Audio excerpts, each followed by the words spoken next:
왕이신 나의 하나님, 내가 주를 높이고 영원히 주의 이름을 송축하리이다. 왕이신 나의 예수님, 왕이신 나의 예수님, 내가 주를 높이고 영원히 제 이름을 송축하리이다. 왕이신 나의 예수님, 왕이신 나의 예수님, 내가 주를 높이고 영원히 주의 이름을 송축하리이다. 왕이신 나의 성령님, 왕이신 나의 성령님, 내가 주를 높이고 영원히 주의 이름을 송축하리이다.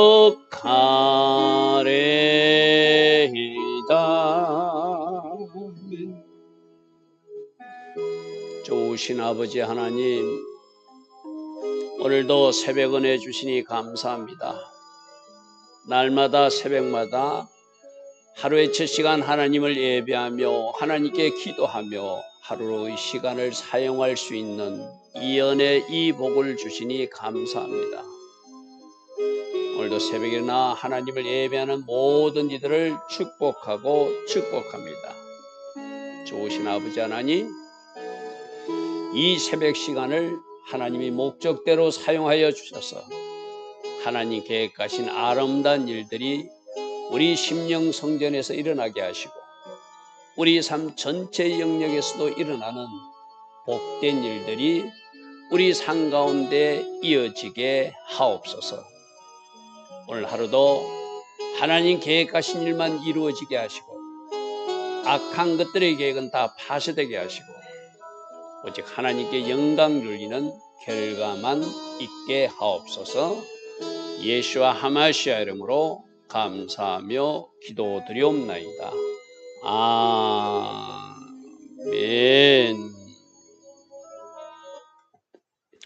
오늘도 새벽에 일어나 하나님을 예배하는 여러분들 축복합니다. 자, 오늘 내일이 우리 열왕기하 마지막 시간입니다.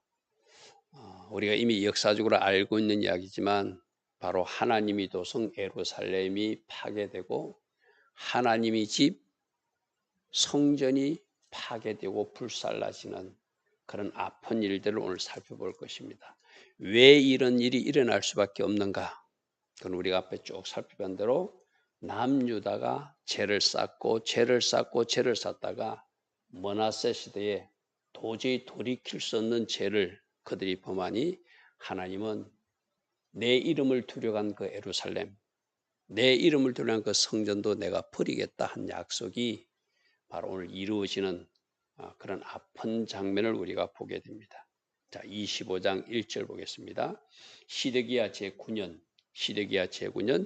그러니까 마지막 왕이 11년 동안 통치한다고 그래서 그죠? 그럼 2년 남았다는 이야기죠. 열째 달 10일에 바벨론 왕 느부갓네살이 거의 모든 군대를 거느리고 예루살렘에 치러 왔더라. 이때가 제 3차 공격이라고 그래서 그죠. 1차 공격 우리 어제 살펴본 대로 24장 1절이 1차 공격이고 24장 10절이 2차 공격이고 25장 1절이 3차 공격. 1차, 2차, 3차에 걸쳐서 쳐들어와서 포로로 잡아가고 쳐들어와서 재물을 뺏어가고 이제 마지막 예루살렘과 성전을 파괴하기 위해서 이 바벨론 군대가 쳐들어오는 모습입니다. 그들이 그늘에 와서 예루살렘을 치러 와서 어떻게 하죠? 그 성에 대해 진을 치고 주위에 토성을 쌓고 그렇게 포위하는 것. 이게 고전적 방법이라고 해서 그죠? 한꺼번에 쳐오는 게 아니라 포위해서 그 안에 양식이 떨어지게 하고 그 안에 사람들이 도망가게끔 만들고 그리고 나서 약해졌을 때 공격하는 것이 그 고전적 전투 방법이에요. 그러니까 쳐들어와서 바로 뭐 성벽을 부수고 쳐들어오는 것이 아니라 주변에 토성을 쌓고 시드기야 왕 제 11년까지 그전 한 1년 반 정도 포위하고 있으면 안에 양식이 떨어지겠죠. 또 겁을 먹은 사람은 예루살렘 성에서 도망가게 되겠죠. 그런 작전을 그들이 펴고 있는 것입니다. 그리고 이제 3절 보면은 넷째 달 9일. 자, 여러분 이제 우리가 하나님의 시간표를 잘 따라가야 된다고 그래서 그죠? 지금은 유대력 3월이지만 원래 6월 20일부터가 이제 며칠 안 남았잖아요. 그죠? 한 일주일 후가 바로 뭐가 시작되죠? 탐무절. 유대력 4월 달이 시작되는 것입니다. 유대력 4월 달이 왜 중요한다고 그랬죠? 성벽이 파괴되는 것. 두 번씩이나 이 바벨론 군대에서 성벽이 파괴된 것도 4월 달이고 나중에 로마 군대에서 성벽이 파괴된 것도 4월이에요. 그리고 5월 달에 성전이 두 번씩 솔로몬 성전이 파괴되고 헤롯 성전이 파괴되는 것이 아벌 5월 9일이라고 해서 그죠. 바로 그 4월이 된 거예요. 그래서 우리가 다음 주부터 6월 20일 날 그날이 탐무절 우리는 그날 월삭 예배를 드리면서 과거 이스라엘에서 오늘 나타났던 이 말씀을 살펴보고 성벽이 구멍이 뚫어지고 성벽이 파괴되는 이 일을 살펴볼 것입니다. 바로 그때입니다. 지금. 그래서 우리가 때에 맞는 지금 이제 탐무절이 시작되는구나. 6월 20일부터. 그렇다면 성벽이 무너지는구나. 왜? 이스라엘 백성들에게 하나님이 그토록 그들이 살아가야 될 말씀을 주었지만 그 말씀을 무시하고 그것이 하나님이 멸시로 되니까 하나님이 그 예루살렘을 버리기로 결정하니까 성벽부터 무너져야 되겠죠. 그리고 그 안에 있는 성전이 파괴돼야 되겠죠. 그 일이 지금 일어나는 거예요. 넷째 달 9일에 성전에 기근이 심하여서 그들이 포위하고 있으면 기근이 심할 수밖에 없어요. 양식이 떨어질 수밖에 없잖아요. 이제 그것이 바벨론 군대가 노린 것이죠. 그리고 이제 드디어 때가 됐다고 생각하니까 그들이 성벽을 파괴하고 자기들이 공격 루트를 완전히 다 전체를 무너뜨린 것은 아니고 성기에 구멍을 뚫고 그들이 침투로를 이제 만들었다는 거예요. 그래서 모든 군사가 밤중에 두 성벽 사이 왕이 동상 견무길로 도망하며 여러분 예루살렘 가본 사람들은 알겠지만 거기서 성전이 있던 자리에서 어디로 저 실로암 연못 쪽으로 내려오면 기드론 시내가가 나오잖아요. 기드론 시내가에서 쭉 내려가면 바로 그 여리고성 그리고 그 밑으로 내려가는 아라바 그게 그들이 남쪽으로 내려가는 방법이거든요. 그래서 그들이 지금 도망가기 시작했는데 갈대아 사람들이 성벽을 에워쌌기 때문에 아라바 길로 갔다는 것은 아까 성벽에서 언덕을 내려와서 실로암 못가로에서 기드론 시내가로 가서 여리고 쪽으로 가서 아라바 쪽으로 도망가기 시작했다는 거예요. 누가? 성 안에 있던 왕과 그 군사들이 참 비참한 모습이죠. 나약한 모습이고 무너지는 이스라엘 모습, 남유다의 모습이 바로 이런 모습이었어요. 자, 5절. 그러니까 갈대아 군대가 그 왕을 시드기야 왕을 뒤쫓아가서 여리고 평지까지 가서 따라잡아서 그를 잡아갖고 왔대요. 왕의 모든 군대가 그를 흩어요. 왕이 잡히면 같이 가던 군사들로 도망갈 수밖에 없잖아요. 그러니까 왕이 여리고 평지에서 잡히고 군사들은 흩어지고 6절 그들이 왕을 사로잡아 림나 있는 바벨론 왕인데 끌고 가매. 여러분 얼마나 비참한가 보십시오. 그죠? 상상을 해보십시오. 어제도 그 왕이 자기 어머니와 아내들을 데리고 항복하러 나가는 모습 우리가 보았잖아요. 시드기야 왕전의 여우야기. 그죠? 지금 그 마지막 왕도 누가 세웠는데 바벨론이 세웠는데 어제 보니까 그가 애굽 쪽으로 기울기 시작해서 이 바벨론을 배반하니까 이들이 나를 배반한다고? 그래서 공격해 오는 거. 물론 이것도 모든 것이 하나님의 섭리가 이루어지지만 그래서 지금 그도 바벨론 왕이 세운 왕이지만 시드기야가 포로로 잡혀가서 왕 앞에 끌려가서 신문 받는 모습을 6절에서 그리고 있습니다. 자, 그들이 먼저 한 일을 바로 시드기야 앞에서 그 아들들을 죽였대요. 그 아들들을 죽였다. 시드기야의 아들을 죽였다는 것은 시드기야 네가 마지막 왕이라는 선포예요. 이제 너희들 나라에 왕이 없다는 의미, 쉽게 말해서 너희들 나라는 끝났다는 의미거든요. 여러분, 왕의 자손들이 그 왕을 위해서 그 왕위를 계승하잖아요, 그죠? 처음에는 어찌됐든 시드기야를 왕을 세운 것이 바벨론 쪽이었어요. 그런데 이 시드기야가 판단을 잘못해서 에레미야의 말을 듣지 않고 그쪽 자기 친애굽적 사람들이 말을 듣고 애굽으로 마음이 기울어서 바벨론을 배반하니까 이제 쳐들어와 가지고 너희들에겐 더 이상 왕이 없다는 의미로 시드기야의 아들들을 시드기야 앞에서 죽여버려. 또 하나 시드기야의 두 눈을 뽑아버려. 이거는 아주 무기력한 상태, 나약한 상태로 너는 이제 어떤 것도 할 수 없는 사람이라는 것을 상징적으로 두 눈을 뽑아서 꼼짝 못하게 만드는 거예요. 물론 그 당시 그 애국 군대가 적들을 침범한 그 왕들의 자손들을 죽이고 그 왕을 이렇게 하는 것은 그들이 하는 방법이지만 너무나 비참한 모습이잖아요, 그죠? 눈앞에서 아들들은 죽임을 당하는 모습을 마지막으로 보고 그리고 그 눈이 뽑혀져요. 이제 더 이상 아무것도 볼 수 없고 아무것도 할 수 없는 왕으로 만들어버리는 거예요. 그리고 그를 노사스로 결박해서 그도 바벨론으로 포로로 잡아가요. 자기 조카 여호야긴이 잡혀갔잖아요, 그죠? 그리고 대신 왕이 되었잖아요. 근데 그도 이제 너도 포로로 잡혀가야 된다고 사슬로 묶어서 눈이 빠진 채로 그렇게 끌려가는, 이게 마지막 다윗의 후손이었던 남유다 왕 20번째 왕의 모습입니다. 그래서 더 이상 그들에게는 왕이 없는 포로 생활 70년이 이제 이어지는 그런 모습입니다. 그리고 8절 바벨론 느부갓네살의 아홉째 해 5월 7일 여러분 잘 들으십시오. 5월 달은 어떤 일이, 이제 성벽이 무너졌으니까 그들이 예루살렘의 성에 들어오잖아요. 그러니까 5월 7일 여러분 아볼 5월 9일이 뭐라고 그랬죠? 아볼 5월 9일은 성전이 파괴되는 날이죠. 이게 성전 파괴되기 이틀 전에 이 말이죠. 바벨론 왕이 신복 시대장 느부갓네살이 예루살렘에 이르렀다. 도착했다. 예루살렘에 이제 도착해가지고 성전 가까이 와서 이틀 전에 와서 5월 9일 날 성전과 왕궁을 불사르는 아벌 5월 9일이 그 일이 일어난다는 거예요, 지금. 자, 9절 보십시오. 여호와의 성전과 왕궁을 불사르더라.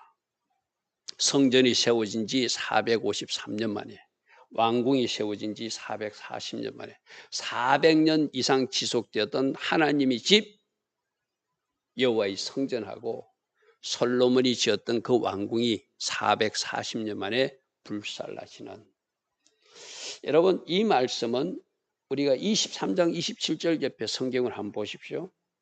하나님이 그랬잖아요. 여호와께서 이르시되 내가 이스라엘을 물리친 것 같이 유다도 내 앞에서 물리치며 내가 택한 이 성 예루살렘과 내 이름을 거기에 두리라 한 이 성전을 내가 버릴 것이다. 바로 23장 27절의 말씀이 마지막 왕 시드기야 때 지금 이루어지는 모습이에요. 이게 요시야 죽기 전에 있었던 말이거든, 그죠? 요시야 왕 때 이런 말이 있었다. 내가 이제 버릴 것이다. 너는 잘했지만 므낫세의 죄가 너무 심각하기 때문에 너희 생전에 예루살렘이 멸망하는 것은 보지 않지만 내가 그 일을 행할 것이다. 23장 27절의 이야기가 지금 이 5장 9절에 여호와의 성전이 불타버리고 왕궁이 불타버리고 모든 귀족들이 집들을 불살라버리는 예루살렘이 불바다가 되는 나의 택한 성 예루살렘을 내가 버릴 것이다. 나 하나님의 집 성전을 내가 버릴 것이다. 여러분, 그렇게 말씀하신 하나님의 마음은 얼마나 아플까요? 그죠? 그래도 하나님은 400여 년 동안 그 성전도 보존해 주었고 그 왕궁도 지켜 주었어. 그 예루살렘 성도 나 하나님을 위하여, 다윗을 위하여 지켜준다고 전쟁 때마다 하나님이 선지자를 통해서 말씀해 주던 그 예루살렘이 드디어 이제 멸망하고 마는 모습. 제가 오늘 제목을 예루살렘 멸망과 성전 파괴 마지막 그 모습으로 제가 제목을 달았어요. 자, 10절. 시대장에 속한 갈대아 온 군대가 예루살렘 주위에 이제 성벽을 걸어서, 아까는 어느 정도 자기들이 공격 루트만 만들었다면 성벽을 많이 해파해서 완전히 성벽으로서의 기능을 잃어버리게끔 만들었다는 거예요. 그리고 성중에 남아있는 백성과 바벨론 왕에게 항복한 자들과 무리 중 남은 자는 모두 사로잡아갔다. 그러니까 1차 때도 포로로 잡아가고 2차 때도 포로로 잡아가고 나머지 3차 때도 자기들이 데리고 가야 될 사람들, 좀 중요하다고 생각하는 사람은 데려가고 그중에서도 대적한 사람들은 또 죽여버리고 그렇게 잔인하게 그들이 할 일을 하고 있는 모습입니다. 12절. 시대장이 그 땅에 비천한 자만 남겨두어서, 그래 그 땅에 이제 농사꾼들은 남겨둬야 되니까, 그죠? 포도를 다스릴 자와 농부가 되게 할 사람, 이게 힘없고 나약한 사람들만 남겨두고 좀 똑똑하다는 심어서 뭐 용사, 쓸만한 사람, 어제도 우리가 살펴봤잖아요. 뭐 이렇게 뭐 기술자라든지 뭔가 이렇게 자기들이 가치가 있다고 생각하는 사람 포로로 잡아가고, 그냥 이 땅에 남겨둬도 될 만한 사람들, 힘없고 나약한 사람들, 비천한 자들 그 땅에 남겨둬서 농사 짓고 땅을 관리하게 했다. 그렇게 지금 성경이 기록하고 있습니다. 그리고 13절 보니까 갈대아 사람이 여호와의 성전에 두 녹긴, 복인가 약인가 보아스라고 하는 그 두 기둥이 있었잖아요. 그죠? 그 기둥도 그 받침들도 거기서 노를 이렇게 채취해가지고 다 가져가기 위해서 헐어버리는 그런 장면이 13절입니다. 여호와의 성전의 두 녹기둥과 그 받침들과 그 성전의 놋바다, 전부 다 놋으로 만들었잖아요. 그것을 다 바벨론으로 가져가더라. 바벨론. 이 성전이 이제 불살라지고 태울 수 없는 것은 금이나 은이라든지 놋은 자기들이 어떤 약탈물로 가져가서, 쉽게 말해서 자기들 가치가 있는 또 다른 주물을 만들어 버리겠죠. 그죠? 자, 14절입니다. 또 거기 있는 뭐 성전의 기구들, 가마들, 부삽들, 부싯개들, 숟가락들, 모든 녹기력을 다 그들이 가져갔으며, 시대장이 불 옮기는 그릇들과 주발들, 즉 금으로 만든 것이나 은으로 만든 것이나 다 가지고 가서 그들이 쓸만한 거, 태울 수 없는 거, 태울 것은 다 태워버리고, 쉽게 말해서 가치 있다고 생각하는 금이나 은, 놋, 뭐 그릇, 뭐 기구, 이런 것은 자기들 바벨론으로 다 가져가서 약탈해가는 그런 모습을 우리에게 오늘 보여주고 있습니다. 자, 16절입니다. 솔로몬이 여호와의 성전을 위하여 만든 두 기둥도 아까 가져갔다고 했잖아요. 그 다음 놋바다도 가져가고 그 받침들도 가져가고, 그래서 그 노소의 무게를 해달라 보니까 헤아릴 수 없도록 굉장한 무게였지만 그들이 그것을 가져가서 다른 용도로 이제 녹여서 활용했겠죠. 하나님의 집의 기구들이 여러분, 이 하나하나의 기구들이 우리가 앞에서 하기로 한 대로 다윗이 하나님이 손으로 그려준 것을 그대로 제작한, 하나님이 제작하게 한 성전 기구들이잖아요. 그죠? 그러니까 하나님 앞에 드리던 제사가 그들이 우상 숭배에 빠지고 하나님 기뻐하는 일을 하니까 하나님이 그것을 다 물리쳤다는 거예요. 그렇게 해파되도록, 그렇게 사라지도록.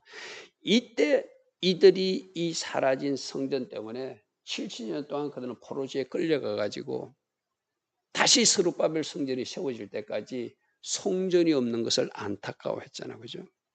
바로 그 일입니다. 자, 17절. 또 그 한 기둥은 높이가 뭐 18규빗이고 꼭대기에 논머리가 있었고 그 높이는 3규빗이고 그 머리에 거물도 있었고 석류가 있으니 다 노수로 만들었고 그것의 장식과 그물들도 다 노수로 장식된 것인데 그것을 다 깡그리 어디로 가져갔더라? 바로 바벨론으로 가져가서 멸망당한 예루살렘의 그 비참한 모습을 마지막 그리고 있습니다. 자, 오늘 하나님께서는 400여 년 동안이나 그 성전을 보존해 주셨고 그 왕궁도 보존해 주셔서 그들이 기회를 주셨어요. 그죠? 북이스라엘이 멸망하고 136년 동안이나 또 기다려 주셨어요. 혹이라도 그들이 바른 길 갈 수 있을까? 기다려 주셨지만 그들이 끝끝내 죄를 쌓고 하나님 앞에 불순종의 길을 가니까 하나님의 이름을 두시려고 했던 그 예루살렘 성 멸망하게 만들고 하나님의 이름을 두고 그곳에서 내가 여기서 너희들이 기도하면 기도를 받을 것이고 너희들이 제사를 받을 것이라고 약속했던 그 성전조차도 불태워지는 것을 하나님이 허락하신 장면이 오늘 모습이에요. 그죠? 오늘 여러분들은 무엇을 느꼈습니까?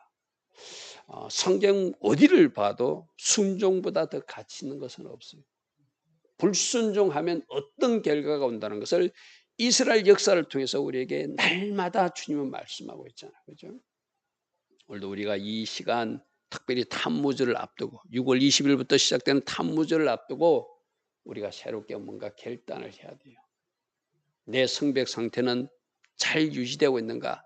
성벽이 구멍이 뚫어진 이유는 뭔가? 적들이 들락거릴 수 있도록 그 뚫어진 구멍이 있다면 파수자의 책임감을 가지고 점검하고 지켜서 이제라도 순종의 길로 돌아가서 하나님 주신 그 온전한 도성들이 지켜지고 하나님 주신 선물들이 온전히 지켜지는 그런 은혜가 있어야 되겠죠.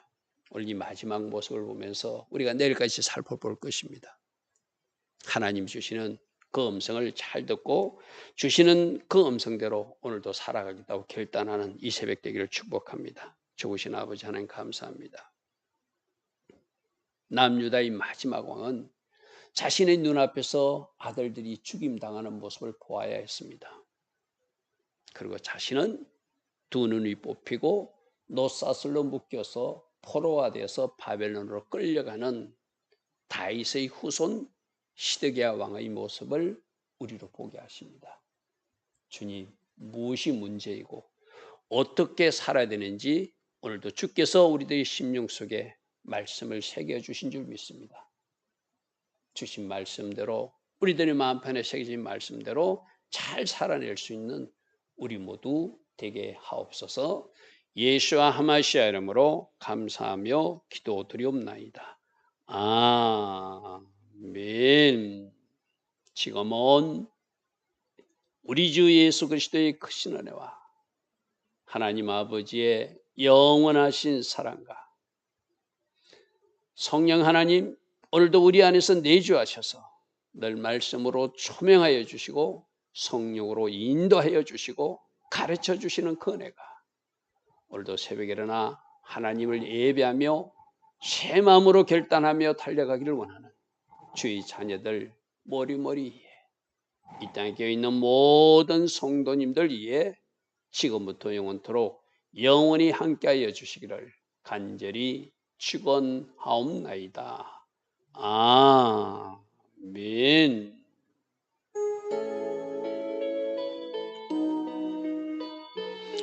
주님 말씀 오늘도 해주시니 감사합니다. 말씀 단계에서 돌이키는 우리 모두 되게 하시고 말씀으로 우리가 걸어갈 길을 발견하는 은혜가 오늘 새벽에 일어나 예배하는 모든 이들에게 꼭 있게 하옵소서. 성령님 간섭하여 주시옵소서. 성령님 다스려 주옵소서.